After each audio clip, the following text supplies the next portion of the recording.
Okay, this is the walk-in greenhouse that I bought from Wilkinson. I used it 2 years for growing cucumbers and some tomatoes. It had a design for automatic, semi-automatic irrigation. The pipe going through the ground and then going all around in a U shape and irrigating the beds that are created here. But now I'm going to change this design to build a hotbed here. I cannot grow seedlings anymore in the house. It gets too damp and smelly, and it affects our health. So I'm just going to build a hotbed here using material available. Then when the heat is produced, fill it of course with the horse manure and whatever material that I have available. It will be about 1 meter by 1.5 meter, and fill it with the horse manure and any compostable material. Then when the heat is produced, I put my seedlings over there in modules and other things, and covering it completely with plastic. There is enough light here, as you see, so hopefully that will be our growing area. That will be used for having seedlings for the whole allotment and in the polytunnel. This is just a walk-in greenhouse, and yeah, this is what is going to be done. Okay, now the ground is gradually getting ready for putting the frame of the hotbed. This is the irrigation system that I put here. This is a pipe joined by tape, duct tape together, and the pipe has drilled holes at the bottom of it, so the water which was poured into the source would be distributed. As you see, it is now going to be removed and probably used somewhere else. Okay, now the ground is prepared, and when this is done, I will put up the structure for a hotbed.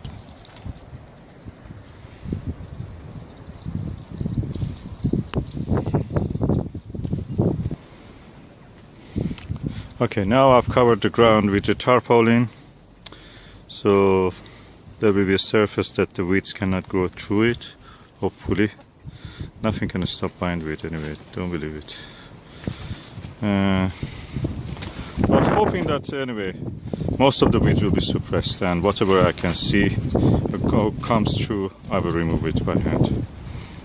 Now I go for the next stage, which is to put up the structure.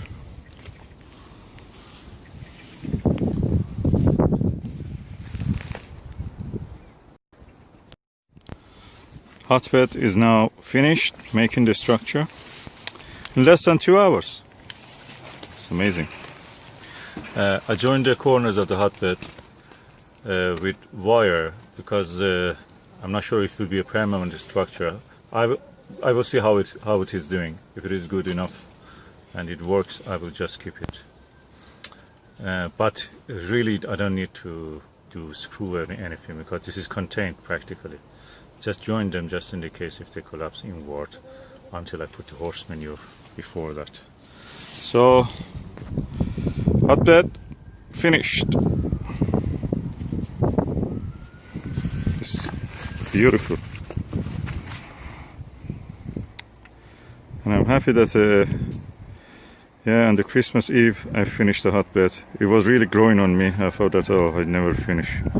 But when I started it, just less than 2 hours, it's done. Amazing. I'm now waiting for the delivery of the horse manure, and until then I will just keep it empty. Because if I fill it now with horse manure, it will start to produce heat. At the moment, I don't need that, but that means that it will finish being a hotbed, producing heat before March. That's the time that actually I need a hotbed. to grow things before, in the case of frost and other things, that the cold weather, of course, is hanging around February, March, even into April, sometimes in May.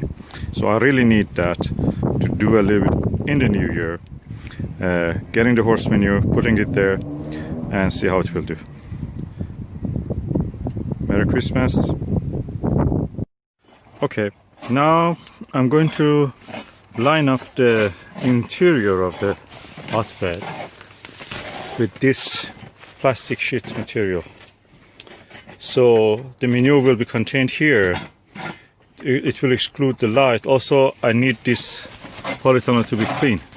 This greenhouse plastic material. I don't want to make it dirty or cause it to rot. So there will be a wall between them. This air here will be a good isolator. And yeah, that means that the heat will not be lost easily. So when I line it up, also the manure will be contained within this. And I'm now going to do with this plastic material, quite thick.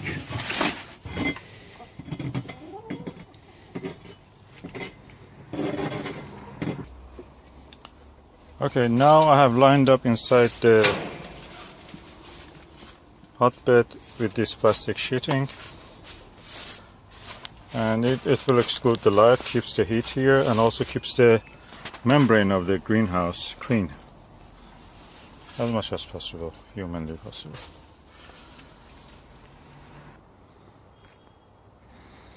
Now the membrane from outside, as you see, is applied, keeping the inside warm and insulated. In this way, without needing any electric or paying for anything, I just provide with organic heat source of heat for growing my seedlings in the winter. That is amazing. I like that. That's a good design. If you like, you can do the same.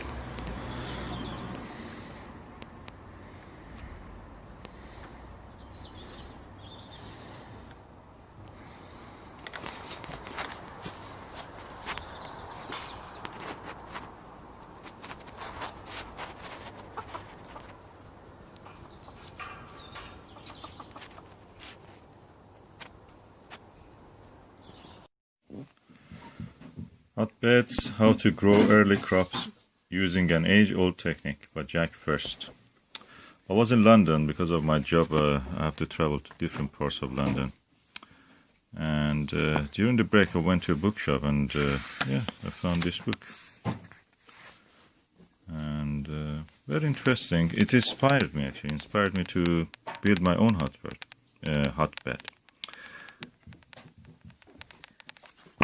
The book is small, quite small. It's about 128 pages. The price tag for such a small book is a little steep. £9.95. It's published by Green Books, which publishes a lot of books on the gardening. Jack First also has been introduced in this. The book deals with the principles of heat production by the manure, how to capture this heat, and how to use it in your garden or allotment. It has 10 chapters with resources and index also, and I read some of them if you like. Hotbeds are nothing new. Hotbeds, how hotbeds work, the advantage of hotbeds, preparing the hotbed, creating the hotbed, planning and sowing, what to grow and varieties, management of your hotbeds, case studies, further possibilities. What I found interesting is that it talks about the size of the hotbed you need. For example, if you build a big hotbed, the heat production lasts longer than a small one. So if you, for example, want to build a hotbed which is small, and you build it in January, by the February the whole heat is finished. You don't have any heat, and at the time that you actually need the heat most. So the timing is also very important in this. So this book really gives you good ideas about the sizes of the hotbed and how long that will last. So for example, if you have a very small hotbed, don't start it later than February, late February probably even. And the sizes are mentioned, bed dimensions, for example, here you see that. And this will affect the growth of your seedlings. The problem is that many greenhouses that we have, also in allotment, we don't have electric in allotment. Greenhouses don't have electric, or if they have, it's costly to heat them. The best way is to grow them indoors if you can. But they may grow leggy if you grow them in the windowsill, or you have to use a lot of electricity. Hotbeds give you the heat source, makes your greenhouse or allotment or polytunnel heated greenhouse or polytunnel. And it helps, really improves the growth of the seedlings, especially when in Britain, when we want to start the growing season early enough that in May we can put a lot of crops, a lot of plants outside, ready to catch the best of the spring. So this book really helps you to build a hotbed.